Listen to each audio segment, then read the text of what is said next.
Okay, hello and welcome to today's webinar. My name is Perianne. I'm the founder and president of the Chamber of Digital Commerce. Today's session is titled The Future of Money, Innovative Solutions for Transforming the Global Economy. And today we have representatives from central banks and financial institutions around the world, including the Monetary Authority of Singapore, the Bank of Canada, the Central Bank of Hungary, as well as the World Bank and the IMF. And then we're also joined by a number of leading industry innovators from SDX and Citibank, the Maker Foundation, the Stellar Development Foundation, amongst others. I want to thank all of our speakers for being here with us today. In order to really understand the importance of central bank digital currency and the role it is going to play in the international financial and monetary system, it's first important to really understand the history of money and how far we've come in just one generation. I'm going to steal a quote or borrow a quote from the former president of the People's Republic of China, Hu Jintao, who said, "The current international currency system is a product of the past." And while we're here today with the Reinventing Bretton Woods Committee, I thought we'd just spend like 1 minute kind of revisiting what was the Bretton Woods system and what's happened since then. So in 1944, which was 76 years ago, after World War II, the Allied nations came together to agree on the global monetary arrangement for the post-war era. And what was agreed to at that meeting is that gold would be priced at $35 an ounce.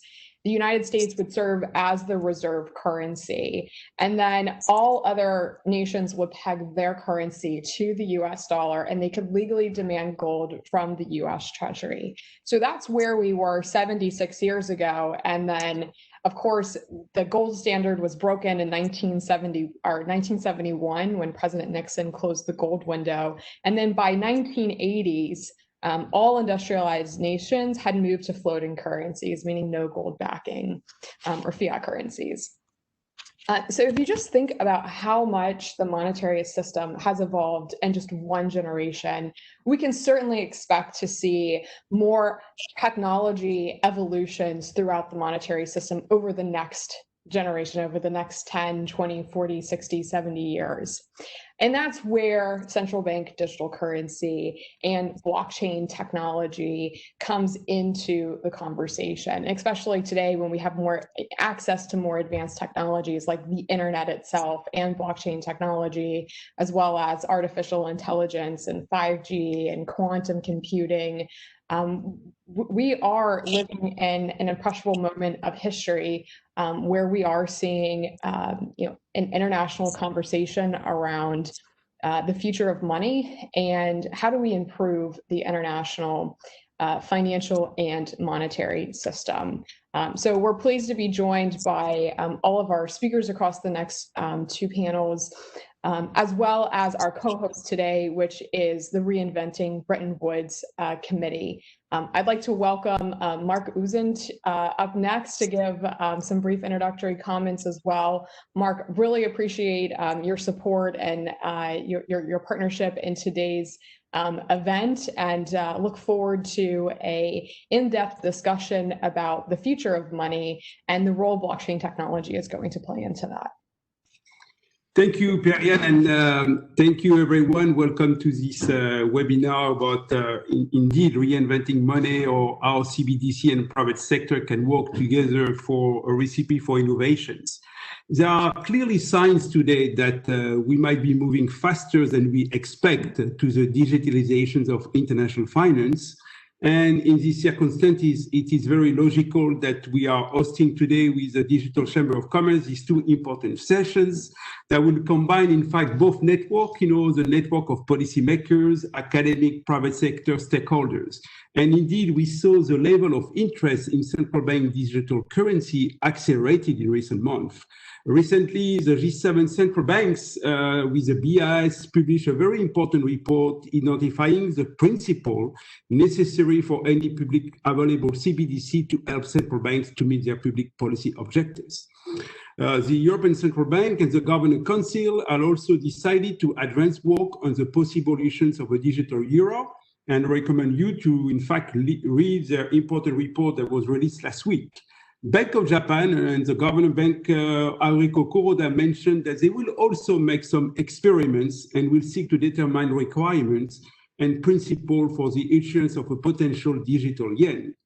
Another example, the Central Bank of Korea said we run trial on CBDC in 2021, and PBOC, the People's Bank of China, under its deputy governor, is calling to accelerate their proposal for a digital one. So clearly a lot of signs that we are now moving maybe much faster with CBDC. And so this panel, I think, will hopefully help us identify the stage and what it might mean later on for the international monetary system. So this is important for us. I think we might be going to a new phase.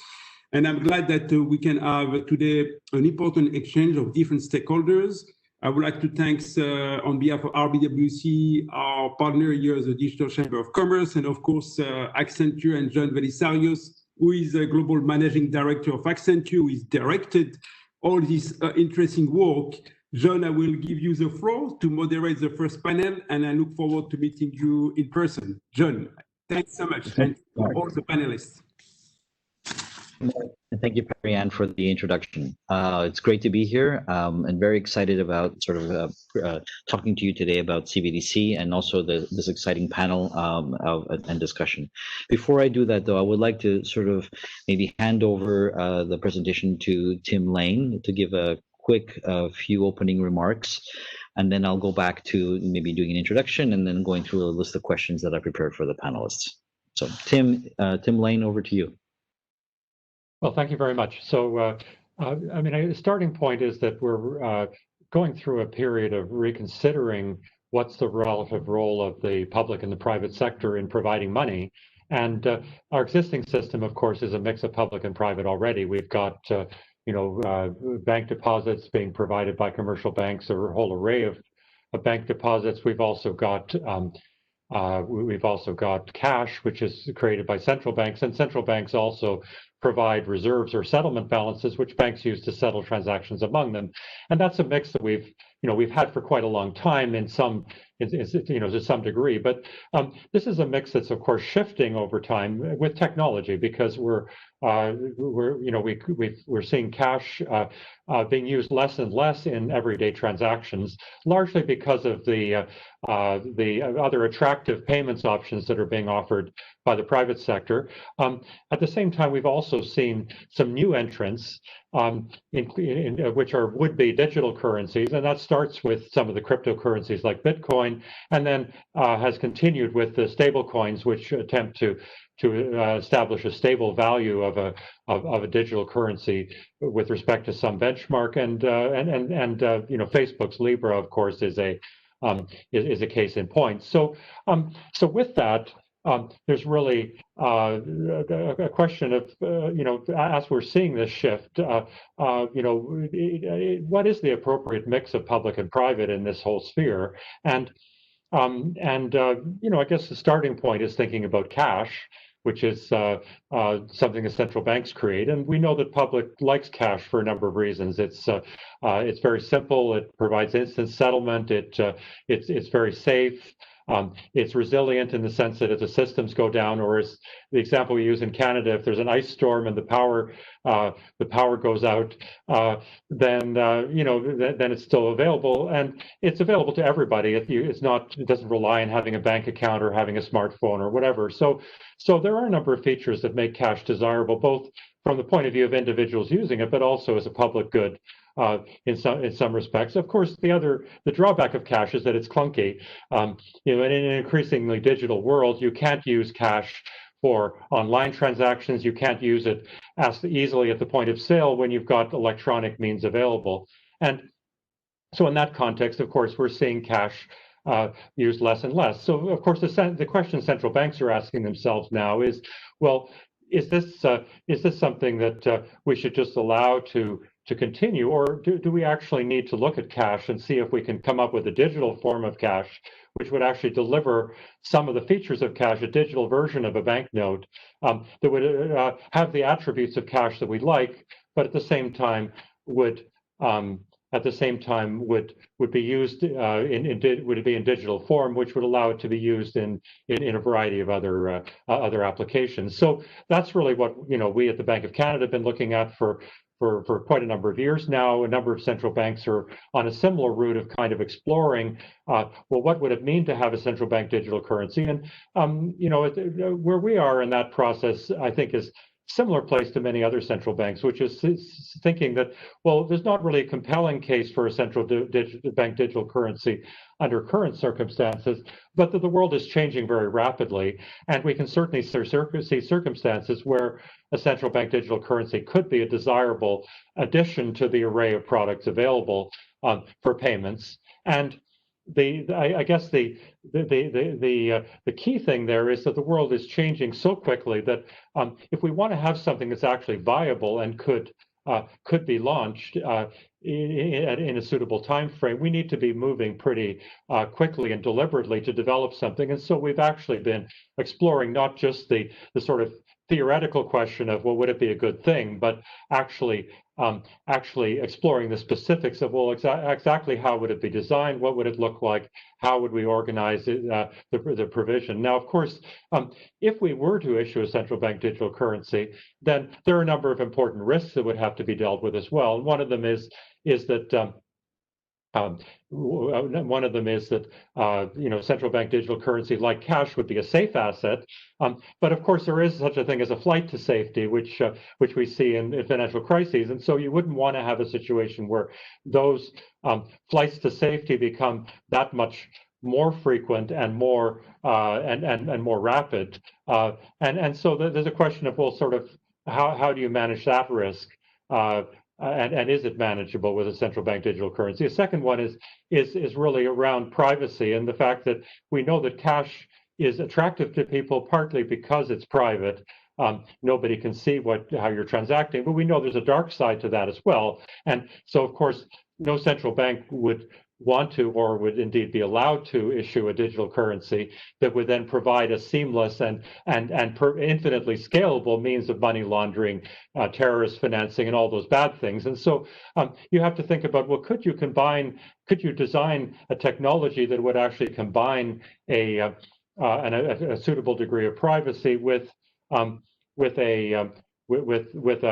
some safeguards against all those illicit and abusive transactions. So these are some examples of the questions that we're looking at. But as we go forward, I think a key thing is this is not something the central banks can do on their own.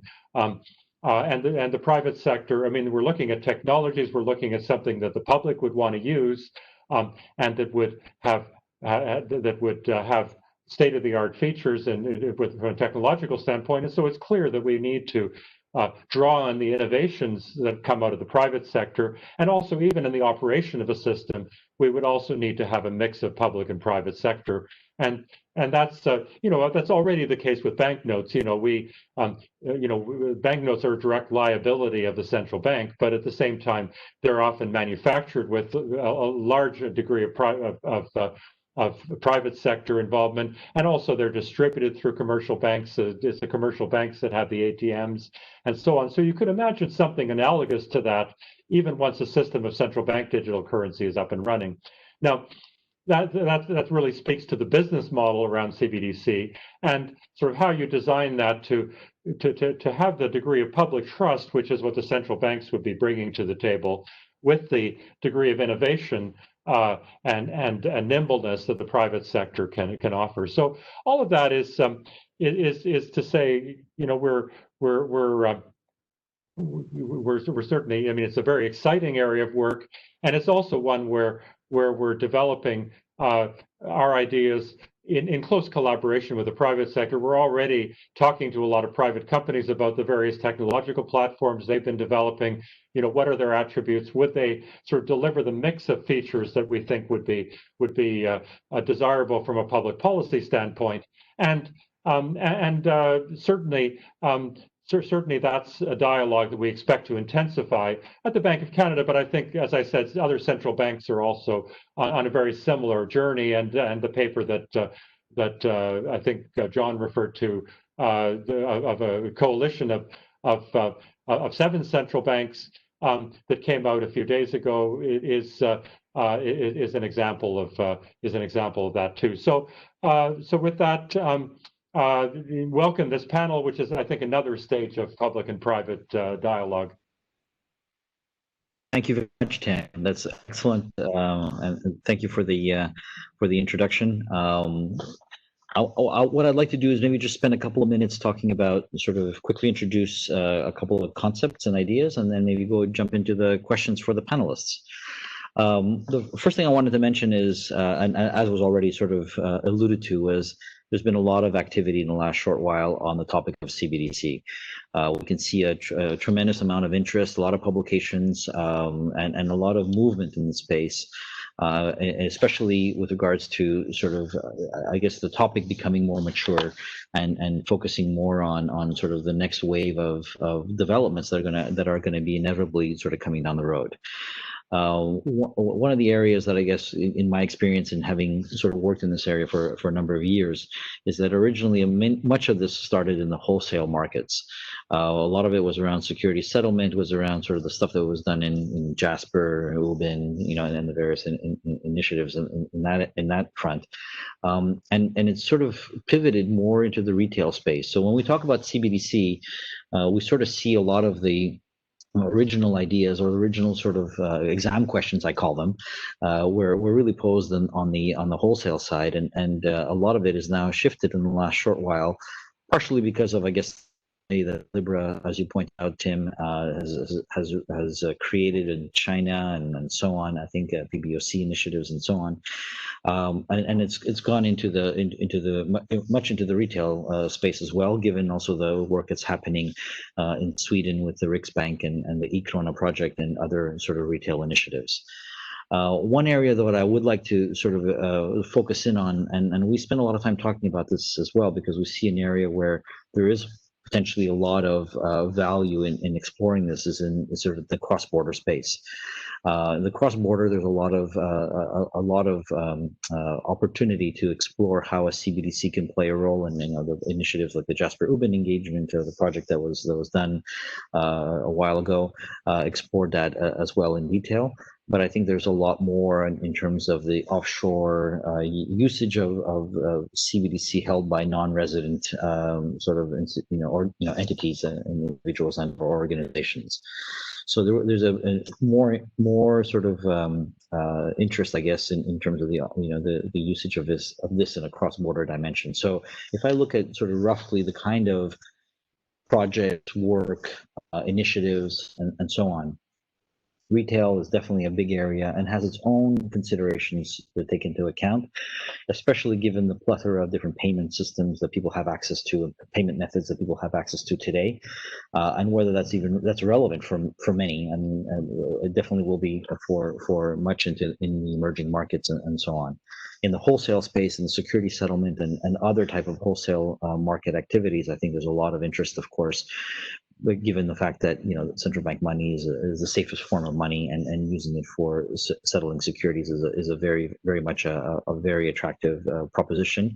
But then also, how does that play into the cross-border dimension when you're not talking about multiple CBDCs being issued by different central banks, and what kind of a new financial world does this create for us as well?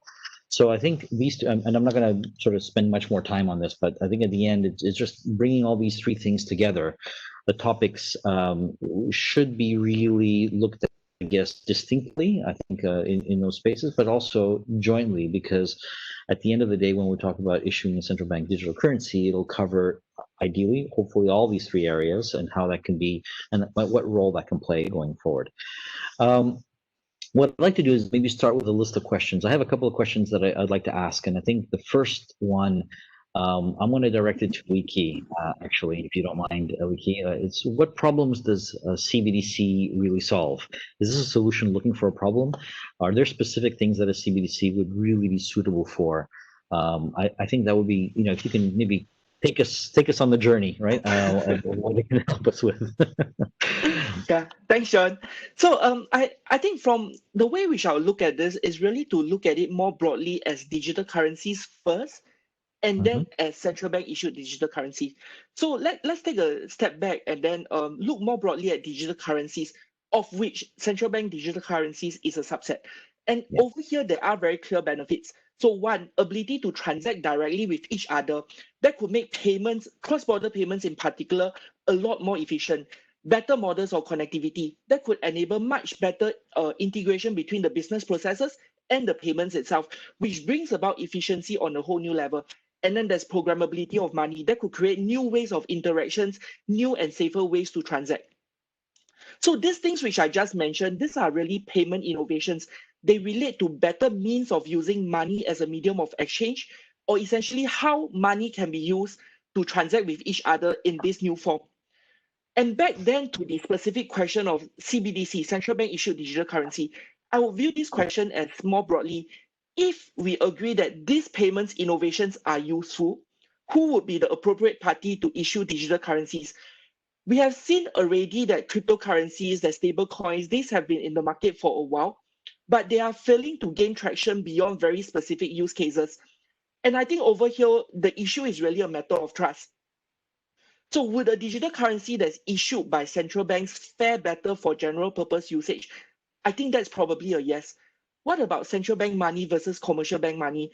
I think the jury is still out on this part itself.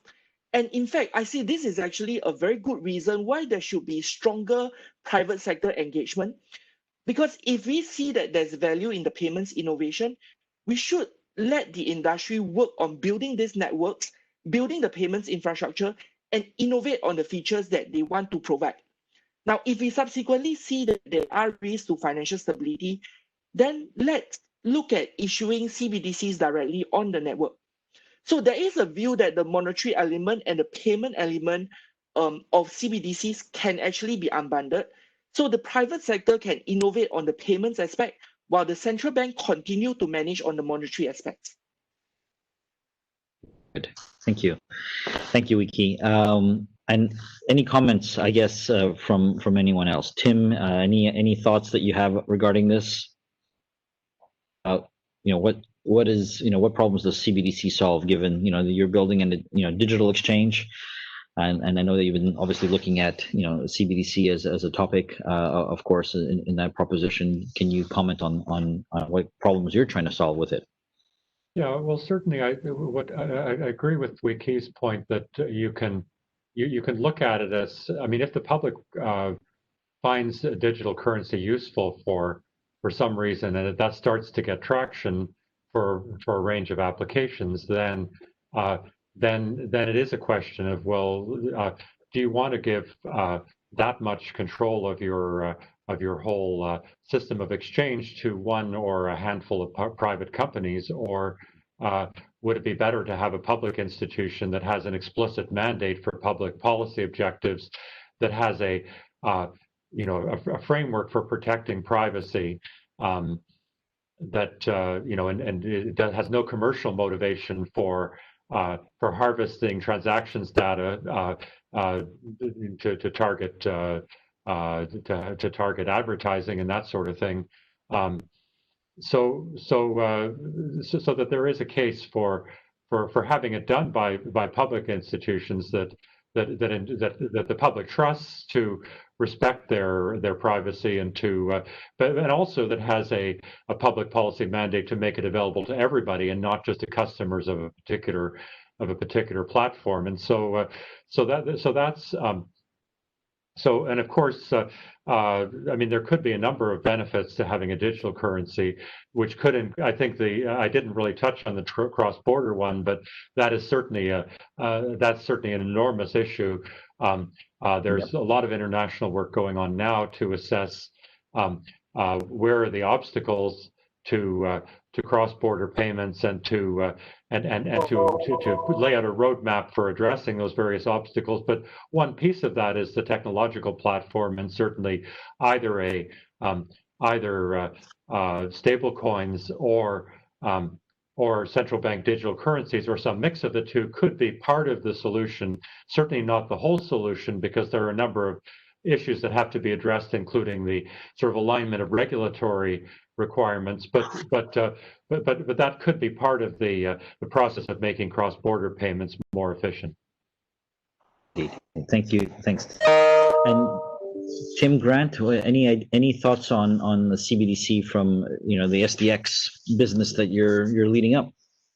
Sure, thank you, John, and hi to everybody. My name's Tim Grant. I'm the CEO of Spitz Digital Exchange in Switzerland, though due to COVID, stuck in New York at the moment. So yeah, look, I think this is actually a really interesting panel. You've got different perspectives, and the key is in this CBDC space, there's always a different perspective, right? There's no one story, there's no one solution, and there's no one use case or value proposition that fits them all. Everybody's kind of got their own perspective. So I can share a little bit of how we think about it. I think maybe actually worth mentioning first is this is a journey, right? So I look here and I see Wiki down in Singapore, and been working with Wiki on the Ubin project since way back in 2016. Likewise, Tim Lane, representing the Bank of Canada, was delighted to be involved in setting up Jasper way back in 2016. This is 4 years into it. How are we doing? Well, I think Mark's introduction tells a story, right? That there isn't really an evolved jurisdiction that isn't really looking at this now one way or another with real seriousness. So now we can, and I think, John, you mentioned it, CBDC has become a bit of a topic du jour. That and DeFi are like the topics of the summer of, the hits of the summer of 2020 are DeFi and CBDC.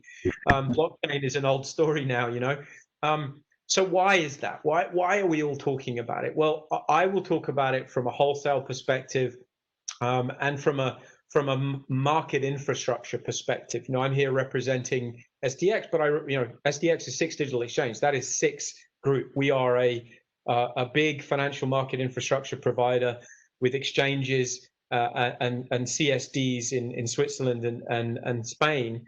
So we're a highly regulated, important piece of systemic infrastructure supporting the institutional capital market. So why do we care about central bank digital currency? And it's also worthy of note that Six operates the current payment rails for the Swiss National Bank. That's our role in the Swiss infrastructure, is to actually operate the payment mechanism right now. So we have a very unusual perspective, actually, relatively speaking. We see very closely and operate this infrastructure. So why CBDC? Well, for us, it's the other side of the DVP. It's the digital asset versus payment. We talk a lot about digital assets. We can call it crypto. We can call them institutional digital assets. We all know what we mean. Natively issued on blockchains, digital assets that represent something, some interest in something. And in order for there to be a wholesale market in digital assets for institutional players, the big banks, the big asset managers, the big players in the system where the vast majority of the flow happens, we need to have a payment side of the equation. And in order to do that, we really need central bank digital currency. Now, you could solve that with commercial money, as it were. You could solve that with coins, and that's been done and is being done. But I think we all need that real kind of central bank fiat focused CBDC to really unlock the potential of the DVP. Now, that's the next question. What is this potential we talk about? Why would that be so important to all of us? Well, we'll get to it if we envisage a future state. And this is, again, a journey. We're 4 years in, 5 years in. It's probably going to be another 5 years before we really see mass adoption. But in that 5-year time period, we'll see some important steps. And those important steps will allow us to inch towards an end game that has much more efficiency, much fewer potential intermediaries. The roles and responsibilities are going to change in the marketplace. I think all institutions are thinking about what that means. All of us, the central banks, the various players in the private sector, the regulators, like, what does this mean if the DVP model starts to look the way we think we envisage it could? Things start to change. But ultimately, why? What's the value? We all see, and I think 4 or 5 years into it, we don't really need to go into every line item. There's been many excellent pieces of work, collaboratively and individually, that show if you get to this end game of DVP and CBDC unlocks it, the efficiencies and the opportunities to generate new business models are really, really exciting. And that's why I think we're all here, John. Thank you, Tim. Michael, I guess a view from Commerzbank, and I will ask Puneet afterwards as well from Citi. But what do you think, Michael? Hi there, hi John, hi to the group. Well, I think that there are a couple of things. On the one hand, we do have, a functioning system. So ultimately, we can have a lot of, whether it's on the wholesale or on the retail side, looking at a pure domestic. And excuse because I will always have a very much European look at it. You have the possibility to transact relatively quickly, whether it comes to instant payment, everything within 5 seconds. And I would argue that the majority of the requirements that we currently hold, both on the wholesale end and the retail market, is actually accessible with the existing Euro system that's run by the ECB and the national central banks, assuming you connect the, let's call it, smart contract in some way of a hybrid format to the systems. Nevertheless, as we are continuously entering into the what I would call the machine-to-machine space, and we've done quite a lot of things. How we're talking now about machines, both on the agriculture stuff, and without a segue into the next panel about what we're going to do about the sustainability issues, about more transparency, but also electric vehicles, how they charge themselves. We should not imagine if car companies spending billions of euros of removing the driver, that the banks will put someone on the passenger seat just to execute the payment. So we need to find ways of ultimately ensuring this. And I think for this kind of, let's say, sub 5 second payments machine to machine, there is the real need for programmable currency. Now that can be done in the private sector, and we've executed that in the various formats collaboratively with some of the people on this panel with e-money. So it works within the legal framework that we already have. But of course, I think from a more political point of view and a central bank point of view, you could argue that there is a need of allowing everyone to access it. So it's not just, as Tim was saying before, just a selected few that are part of a certain corporation or not. And I would even go a step further, that there is a more, from a European perspective, the potential now entering, putting something, I said, to counter or to balance Libra. I think that was quite right what the ECB did. But it may even, as the central bank and the governments are very much looking into how do I establish the infrastructure, and what do I rely on with all the discussion on resilience and so on. Actually, something like a programmable currency or CBDC could enable a new avalanche of discussion, how we want to be, let's say, more of a digital or data sovereignty, and relying on that infrastructure and controlling that. So I think it's much more than just the payment that we see, but ultimately the way you want to position yourself as nations, and the central bank can be a facilitator in that. Thank you, Michael. And Puneet?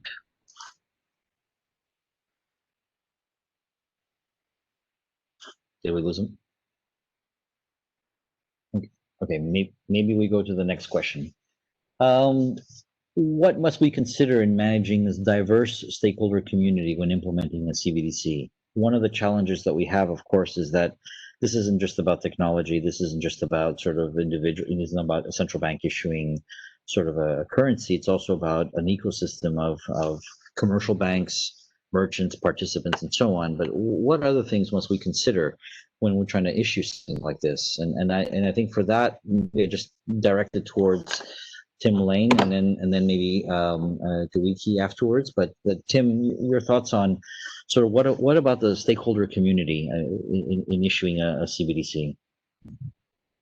Yeah, well, certainly there are quite a number of different stakeholders that have to be consulted, and partly I think because any new product is going to have an impact on the existing institutions in the financial system, then you have to be able to assess those implications and make sure that they're manageable from the point of view of the stability of the whole system. So you certainly need to have a pretty good and frank dialogue with established banks and other financial institutions. I mentioned already the need to have dialogue with technology companies, and certainly we're talking to a number of companies that have products that they're developing or and also are advising on these things, and so that's obviously a key element of it. But in addition, there's sort of a broader societal set of consultation that's needed when you're thinking about a generally available digital currency. Then it's a question of asking the public, well, what are you looking for? I think I mentioned one of the aspects of central bank digital currency is the sort of financial inclusion aspect, the sense that that if cash disappears from acceptability, there are people who will be excluded from the whole economy, and and you have to really talk to representatives of the disadvantaged, to people who are likely to suffer in the event of cash becoming less readily usable, and so that there is a sort of a broader civil society dialogue, as well as advocates of privacy issues. Various government agencies responsible for some of the aspects, competition, anti-money laundering, and so on. So again, we're actually at the Bank of Canada, we're engaged in quite an extensive set of dialogue, and of course, the whole other aspect is across border, in the sense that if one country introduces a central bank digital currency, then that immediately creates the potential for other countries to be affected, because it could come into use in their beyond their borders, and that can create a whole other set of issues. Thank you, Tim.